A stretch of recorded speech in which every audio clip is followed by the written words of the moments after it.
let's start with basics as usual. Ethan? Yes. So, for basics, imagine a 9 to 12 foot tall construct. And you're thinking, oh, this thing must be like giant. It's pretty big, but imagine it's kind of like a big stick figure.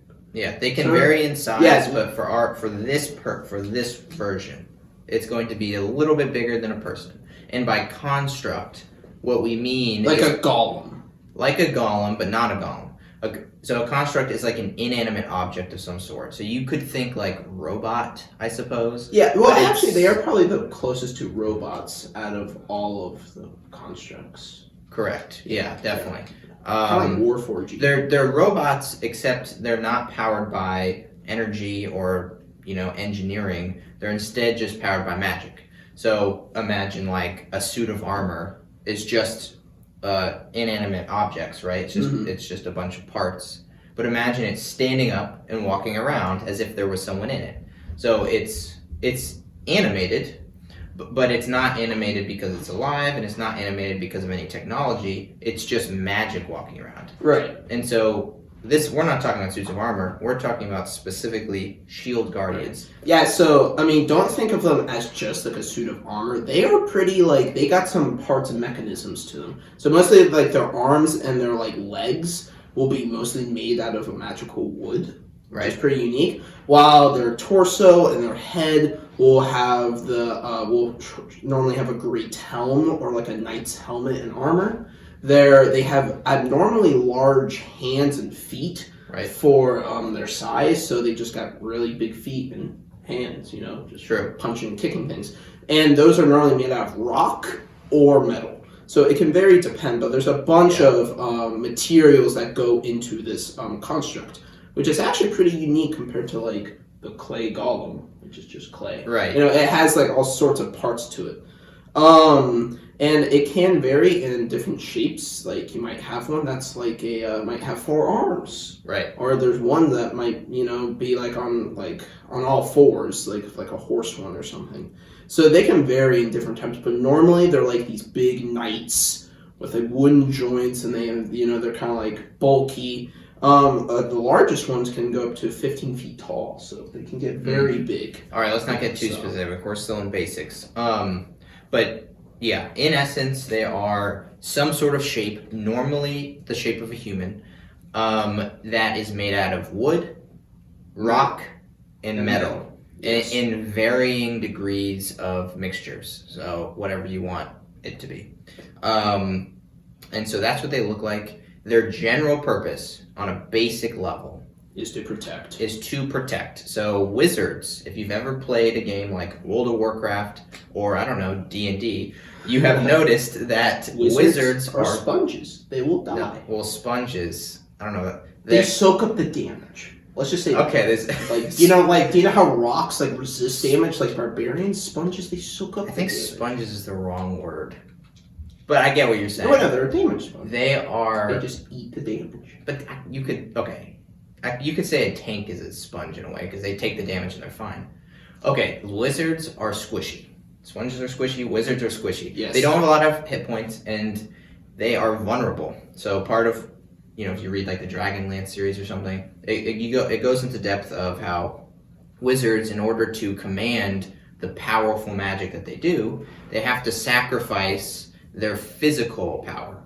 So that might be just how strong they are, but it also might be their health. So they might be barely living while they're casting these big magical abilities. Yeah. And so with all of that comes that the greatest weakness of a wizard is their physical ability, and that if you do get past their magic and hit them, that might be all you need to do, right? Yeah. And so, because they know this, shield guardians were created by wizards to be that tank that says, you don't get to touch my wizard. Exactly. Yeah. The bodyguard. Shield guardians are basically bodyguards. They are bodyguards. That is basically their entire purpose. Yep. Bodyguards. So let's get into their stats. Do you want me to begin? I will begin. Go for it. With their stats. So generally, their AC is 17. So that's like splint armor. So pretty good. Not bad at all. And it's natural. Yes, it's their natural armor. That would be It's just the fact that you're hitting rock or metal. Not that there's nothing inside to protect it. It's just straight up rock Just and metal. straight up minerals. Yeah. Or so its health is 142, which is actually pretty high. That's really good. Average speed of 30 feet.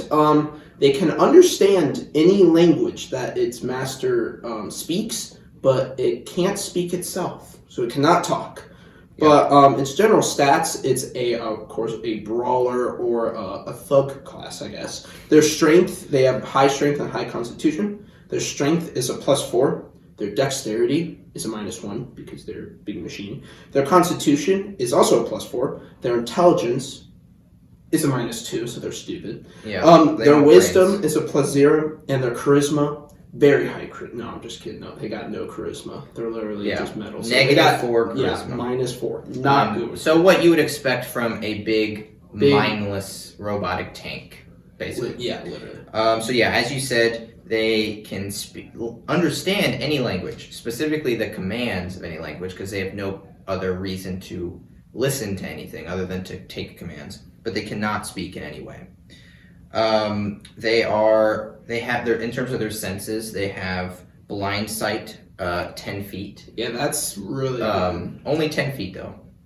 But yeah, that is really good blind sight, so they know if you're going to be there in front of them. And then they have dark vision, 60 feet, and their passive perception is 10. So nothing crazy here, except for maybe that blind sight. But here's where they get interesting. So their damage immunities, only poison. That's it. Which is kind of interesting. So that means you can kind of mess up their brains. We'll talk about the implications of this. But that's what their stat block says. And this may give us clues into how exactly they work. Condition immunities, however, they have a lot more.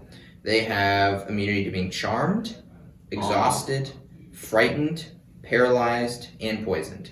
Which all makes sense if we're talking about this object that isn't a physical body. It doesn't have muscles to get tired, right? It doesn't have blood to poison. It is just and no rock bards moving can around. sway them.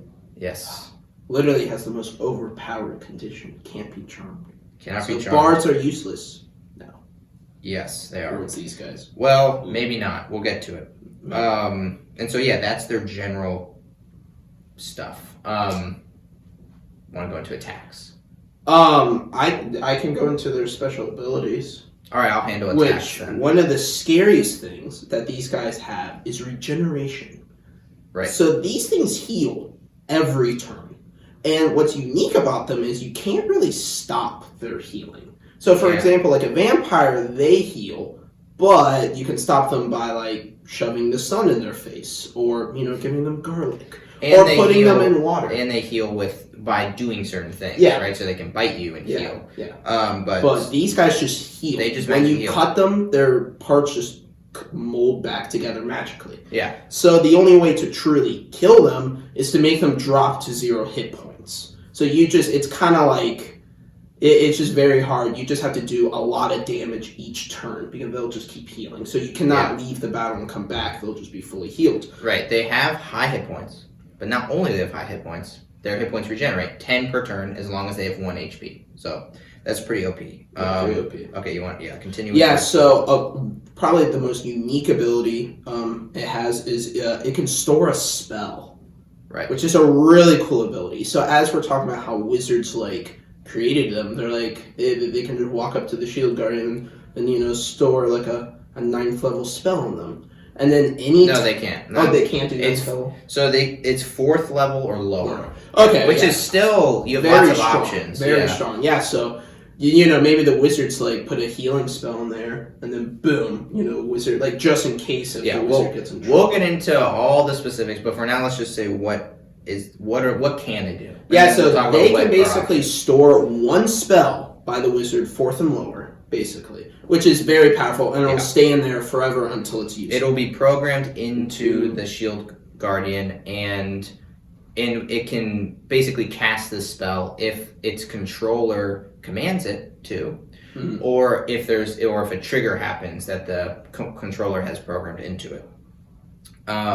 I'm talking about controller, and I don't think we've explained what exactly I'm even talking about. Yes, you're probably wondering, what do they mean by controller? Well, the whole thing about shield guardians is another thing they have. They are controlled It's called by bound. their master, They're- or bound They're to bound something. to an amulet. Yes, so basically anyone could theoretically have a shield guardian if they have the amulet, the shield guardian amulet. So every shield guardian is like bonded or like bounded, sorry, Or just to a amulet.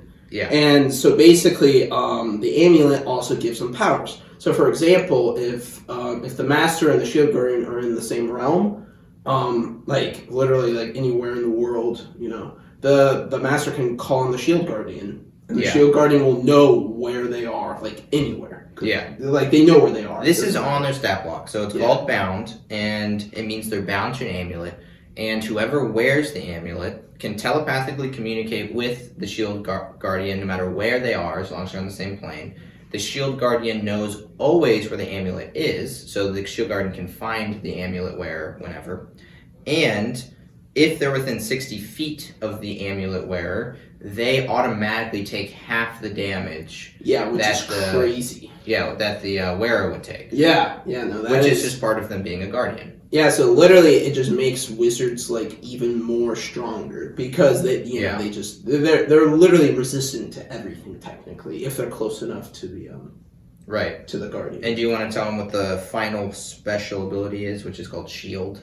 Yeah, so basically if the master is close enough to the guardian, I believe like 30 feet, like a 30 feet aura. No, it's only 5 feet. It's only 5 right feet, next to them. Yeah, so basically the shield guardian can basically shield his master. Yeah. Which is, pretty overpowered. So if we're talking mechanically speaking, according to the stat block, the shield guardian, if within 5 feet of its entity that it's guarding, increases that entity's armor class by 2, which is basically the equivalent of that person holding a shield. And so if you want to imagine them like throwing over their arm to block an arrow or something like that, that's how that works. So really cool stat block. It's a very unique stat block. Yes, but we're not done with it. So they got their attacks. So their special abilities, in summary, since we were kind of all over the place, was bound, which is talking about their abilities with the amulet and how they can communicate and they're connected to this amulet. Regeneration, which means their health increases per round. Shield, which is if they're right next to the thing they're protecting, they increase that thing's armor class, and then they can store a spell, which can be all sorts of different things. It could be anything. It could be an attack, it could be a defense, it could be whatever. So, that's their special stuff. In their just base stat block, the actions they can take are one action, and that is fist. They do have multi-attack, which means they can attack with both of their fists. So every turn they can do 2 punches, 1, 2. However, these fists do 11 damage on average, so it's more like 22 per turn. That's still a lot, though. That is a lot. It is a lot. Yeah. It's a good amount. It's obviously short range, so there's some limitations there, but that is their base. That's what they do. So they just punch you to death. They take orders by an amulet wearer, and if that order is to attack, they attack with fists. So, that's their stats. And I guess to summarize, they are a CR 7. So that's actually pretty high. It's pretty high, but I'm actually going to challenge this rating. I think it's too high. I don't think they're actually this powerful. Really? Yeah. I guess we can talk about it right now. So if you think about it, the challenge rating is attempting to classify how powerful the Shield Guardian is on its own, right? So if you want to say that the Shield Guardian is protecting some powerful mage, then obviously like the combat encounter in general will be much more dangerous than just CR7. But it's not counting who it's linked to. So it's how powerful is a Shield Guardian on its own? So you can imagine a situation where it's like protecting the entrance to somewhere, right? There's nothing helping it. Its job is just to sit there and protect. If you think about how Dungeons & Dragons work, the action economy of someone attacks, the Shield Guardian can really just punch, right? Its punches are powerful, but it can't shoot range. It can throw them hands. It doesn't need range. Yeah, it it's throws, Rocky Balboa. it throws out some of the hands. constructs.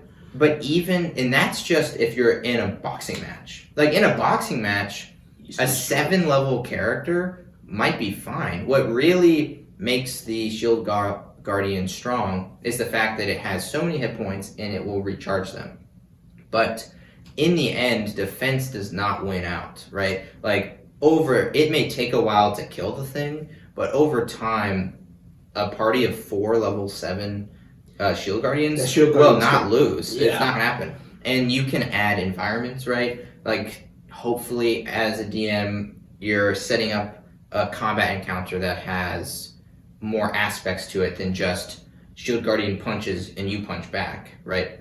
Hopefully that's not the case. Hopefully there's all these things. Weapons. That would be We'll get into what you can do, but for now, this is what stat block says. So they're not based. They don't have weapons in this situation. So sad. And so even if you make an environment that has all these different aspects to it, the players are the only ones that are really going to be able to use it. That's only going to make the Shield Guardian weaker, because not only are Shield Guardians dumb, but they don't have any range. So like the second a player walks up the stairs, the Shield Guardian's already at disadvantage now, right? It basically, in summary, 4 level 7 players will destroy level 7 players. a lonely Shield Guardian. There's no way that they're actually CR7. Well, I mean, I kind of feel like Shield Guardians, they are the ultimate support. Right. Like, a minion, I guess.